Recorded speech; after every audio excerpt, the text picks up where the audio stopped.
One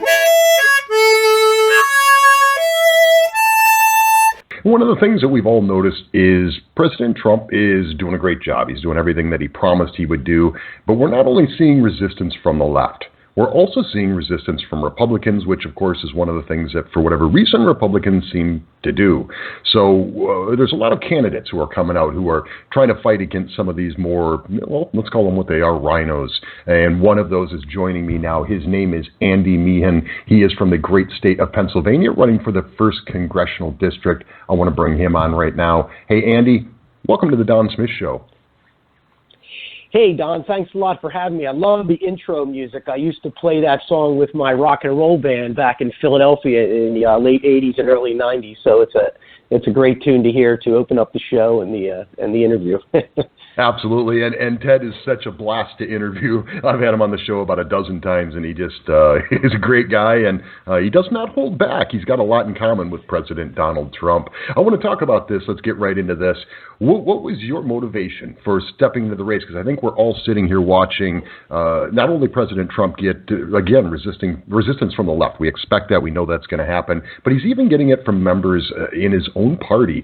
Talk about a little bit about what motivated you to finally step in and get into this race.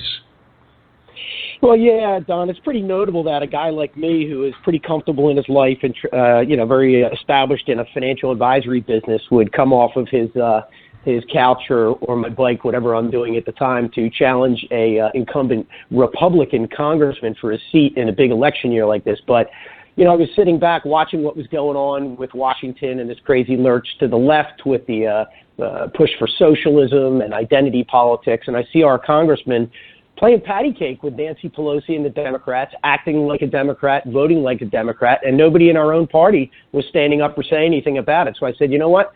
I'm going to take on this challenge, and I'm going to stand up and give the people of Pennsylvania District 1 a voice and go to fight against this. Yeah, absolutely. And let's get into this a little bit, because you're talking about this lurch to the left, which is just, I've never seen anything like this, or could have even ever imagined that we would see this. 10 years ago, I would have never imagined this. But let's talk about this.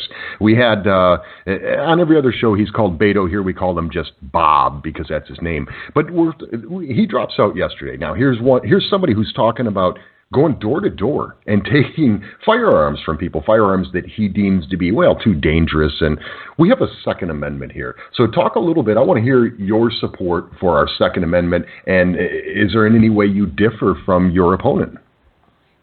I do differ from my opponent on Second Amendment rights, and a lot of our constitutional rights are being put upon, Don. So Congressman Fitzpatrick was going around the county before the last election telling all these Second Amendment rights people that he was going to vote for concealed carry reciprocity when it came up to vote. And, of course, he went back on that like he has done with many other votes like Obamacare. And he's called out working with the big anti-gun groups and being seen taking photos and pictures with Nancy Pelosi in the Capitol advocating for taking away gun rights. So the congressman is a big state, police state kind of guy, FBI guy who has turned around and is trying to strip us of our constitutional rights, and I'm going to fight against that. Yeah, absolutely. And I think a lot of Americans are concerned about this, about our Second Amendment rights and the things that we're seeing. But I think another concern, too, and this is going to certainly play out in this entire process, and that's our healthcare system. So Obamacare, pretty much we're getting rid of the individual mandate, pretty much kills Obamacare, but it's still in the court system, still hanging in there. But what we're hearing from the left is this Medicare, Medicaid for all. And I think you're in the great state of Pennsylvania, a lot of union workers in there who have negotiated health care plans. I can't imagine they're going to be real happy about losing their great medical care programs and going on to Medicare, Medicaid. I want to play a clip for you. And this is one of the things I think we're going to hear more of. And this is Senator Bernie Sanders, who, of course, even calls himself a socialist, which that sounds fantastic. But here he is talking about the cruelness of our healthcare system. And then I want your reaction to this clip, but then I want to talk about what do you stand for when it comes to healthcare. Here's the clip. I would hope that Joe Biden explains to the American people how under his plan, which maintains a dysfunctional, wasteful, and cruel healthcare system, a system today which is costing us twice as much per person as do the people of any other industrialized country pay. So what's your reaction to that clip, and then what would you like to see happen for healthcare going forward? Well, as a financial advisor, Don, it's kind of comical that the Democrats are talking about this Medicare for All system that's going to cost us $52 trillion over 10 years when we only take in, $4.5 trillion every year. So, it's just patently ridiculous. Anytime you have the government that takes over huge swaths of the economy, especially with something as sensitive as healthcare, it's nothing but a recipe for disaster, which is what happened with Obamacare. I'm one of the victims of Obamacare as a self-employed individual. I lost my plan and my doctor. I don't have health insurance right now, Don. I share my medical bills with fellow Christians in a Christian healthcare ministry, and that seems to be working fine for me until we get people in there that are going to enact free market solutions and let people become consumers of healthcare and giving us different types of tax incentives to deal with things on our own and getting the government out of the way. And so that's how I feel about Obamacare. I think it's a bit of a mess and a huge government overreach. Yeah, absolutely. It's been a train wreck, I think, for a lot of the American people. And again, I go back to this. You've got union members who have really quality health care that they like, and it's negotiated, and it's almost the most important thing now when it comes to negotiation time for unions. So I wonder how do you think this plays out? I mean, if you've got people like Sanders and Elizabeth Warren, and they're going to take everybody's health care and they're going to put them out of the system, if you're a union member and you've got a good union, a good health care plan, you've got that for life. So you're never having to go on Medicare, Medicaid. Yeah. What are your thoughts? How do you think these people feel? The people in your area in Pennsylvania, a huge union state. Talk a little bit about that. Yeah.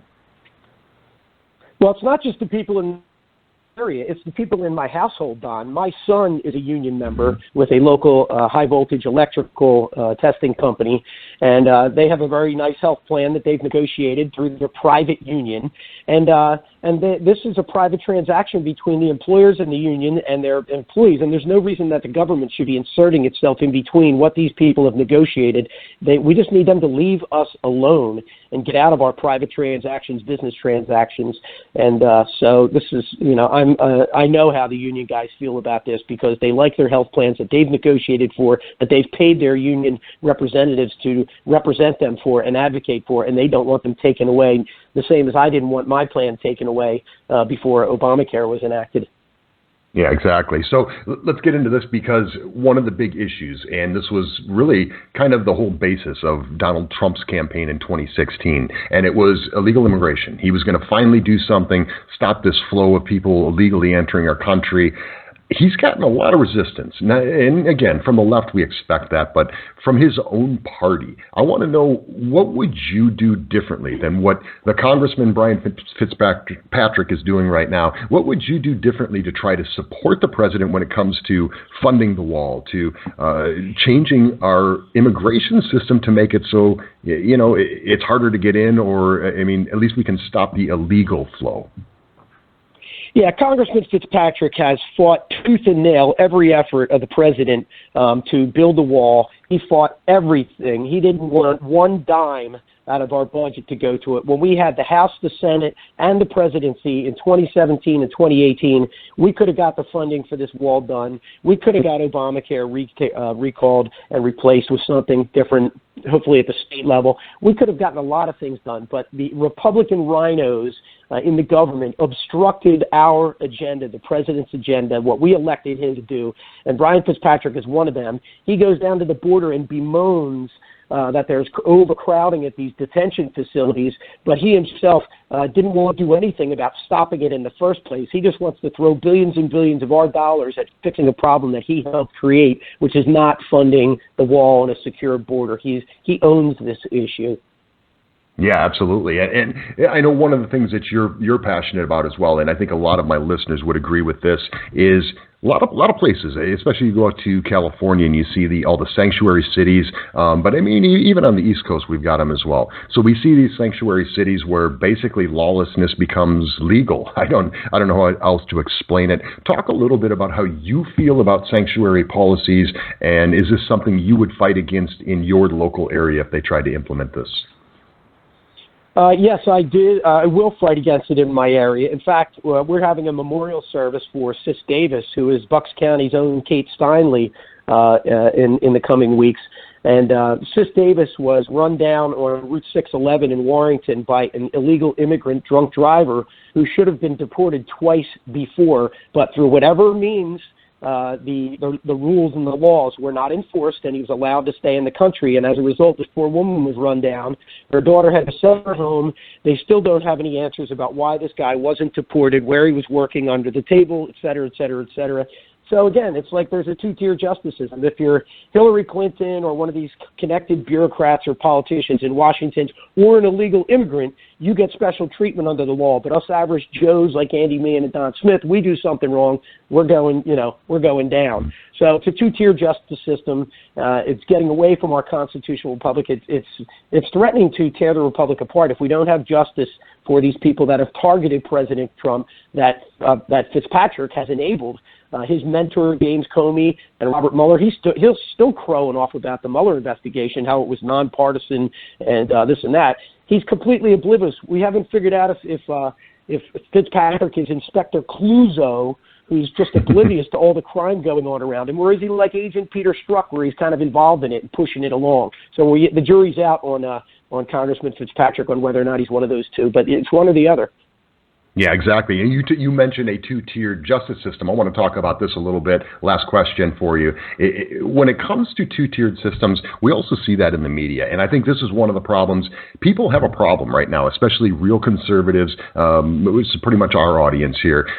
They have a problem with the fact that the rhinos are, again, obstructing against our own president. And I think the best president I think I've seen in my lifetime when it comes to conservative issues and conservative values. Talk about how this is being played out in the media in your case, because you're running against somebody who's, he's in the establishment, he's in that kind of the good old boys club, so to speak. And is this something you're running up against kind of a brick wall sometimes, where are you getting excluded, or are you getting treated fairly in your campaign so far? Well, no, I'm kind of being blackballed, Don, because they don't want to hear from me, because I'm somebody from the outside who doesn't control their narrative and is just watching all the news go down. That's not on the mainstream media. And it seems like Congressman Fitzpatrick must watch CNN, which he appeared on a few weeks ago, talking about how nonpartisan political people should be investigating the impeachment and Trump-Ukraine. But he doesn't want, anybody getting to the bottom of the Steele dossier and the Mueller investigation, all that. So I think he's getting all his news from CNN. Those of us who watch Judicial Watch, listen to programs like yours and Dan Bongino's and others out there, we get a different set of news, and we're fed up with the use of the media as a propaganda arm of the Democrat Party. And what we're seeing, hopefully, will come out of this Durham investigation. We'll see all of the use of leaks by the FBI and the CIA to the mainstream media, who is there doing their bidding in trying to bring down our president and reverse the results of our election. We elected this president, and they're trying to take our votes away, and it's all about them getting to us. President Trump is out there in front, but let's make no mistake about it. We, the Trump supporters, we are the targets of their ire, and this is what it's all coming down to. Yeah, absolutely. So, Andy, how can my listeners support you? How can they get involved? How can they keep up with your campaign? What's the best way for them to do that?